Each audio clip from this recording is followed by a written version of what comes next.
नमस्कार। घटना चक्र बुक वीडियो के इस शैक्षणिक मंच पर आपका स्वागत है।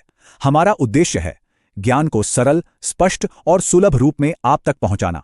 आइए आरंभ करते हैं अध्ययन और सफलता की इस यात्रा को। भ्रष्टाचार, करप्शन, ये एक ऐसा शब्द है जिसके बारे में हम सब बात करते हैं, लेकिन क्या हम जानते हैं कि इसे रोकने के लिए जो कानून है यानी प्रिवेंशन ऑफ करप्शन एक्ट, वो असल में कहता क्या है? तो चलिए आज इसी कानून की गहराइयों में उतरते हैं और देखते हैं कि इसमें क्या-क्या लिखा है। तो सीधा सवाल ये उठता है कि अगर कोई भ्रष्टाचार करते हुए पकड़ा जाता है तो उसके साथ होता क्या है, सजा क्या मिलती है? आज हम इसी सवाल का जवाब ढूंढेंगे और ये समझेंगे कि रिश्वत लेने वाले और देने वाले दोनों के लिए कानून में क्या अंजाम तय किया गया है। चलिए शुरुआत करते हैं सबसे आम अपराध से, यानी रिश्वत लेना। ये प्रिवेंशन ऑफ करप्शन एक्ट के सेक्शन 7 के तहत आता है, जो सीधे उन पब्लिक सर्वेंट्स पर लागू होता है जो अपने पद का गलत इस्तेमाल करते हैं। तो देखिए, सेक्शन 7 बहुत साफ साफ कहता है, अगर कोई पब्लिक सर्वेंट अपना सरकारी काम जो उसे ईमानदारी से करना चाहिए, उसे गलत तरीके से करने के लिए कोई असम्यक लाभ लेता है या लेने की कोशिश भी करता है, तो ये एक अपराध है। और हाँ, इस असम्यक लाभ का मतलब सिर्फ कैश नहीं होता, बल्कि किसी भी तरह का नाजायज फायदा हो सकता है। चलिए इसको एक बहुत ही आसान से उदाहरण से समझते हैं। मान लीजिए एक सरकारी कर्मचारी एस किसी व्यक्ति पी से कहता है कि अगर राशन कार्ड जल्दी बनवाना है तो 5,000 रुपये लगेंगे। बस ये सेक्शन 7 के तहत अपराध का एक बिल्कुल सीधा साधा मामला बन गया। और इस अपराध की सजा वो भी कोई हल्की फुल्की नहीं है। दोषी पाए जाने पर कम से कम 3 साल की जेल है, जो 7 साल तक भी जा सकती है, और साथ में जुर्माना अलग से। ये दिखाता है कि कानून इस अपराध को कितना गंभीर मानता है। लेकिन कहानी यहीं खत्म नहीं होती। हर सिक्के के दो पहलू होते हैं ना। अगर रिश्वत लेना जुर्म है तो जाहिर सी बात है कि रिश्वत देना भी तो जुर्म होगा। कानून इस दूसरे पहलू को भी नहीं बख्शता, और इसके लिए है सेक्शन 8। तो सेक्शन 8 उन लोगों पर लागू होता है जो रिश्वत देते हैं।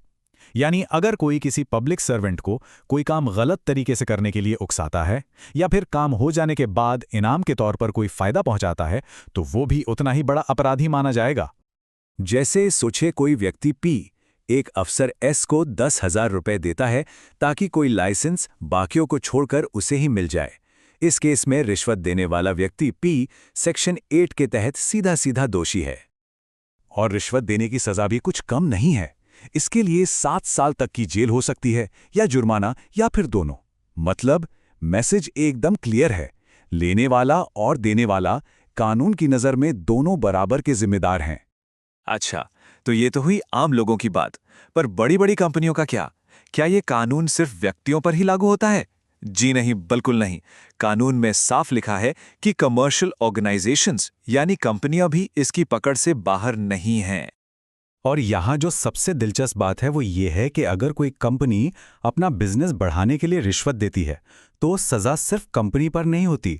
उस कंपनी के डायरेक्टर, मैनेजर या सेक्रेटरी जैसे बड़े अधिकारी जिनकी सहमति या मिलीभगत से ये सब हुआ, उन्हें व्यक्तिगत तौर पर 3 से 7 साल तक की जेल हो सकती है। अब आते हैं एक और भी ज्यादा गंभीर अपराध पर, जिसे कानून की भाषा में आपराधिक अविचार या क्रिमिनल मिसकंडक्ट कहते हैं। ये सेक्शन 13 के तहत आता है और ये एक आम रिश्वत के लेन देन से कहीं आगे की बात है। तो आखिर ये क्रिमिनल मिसकंडक्ट होता क्या है? मोटे तौर पर समझिए, इसके 2 रूप हैं।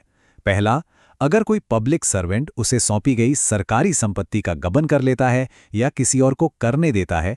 और दूसरा, अगर वो अपने पद पर रहते हुए जानबूझकर अवैध तरीकों से अपनी संपत्ति बढ़ाता है।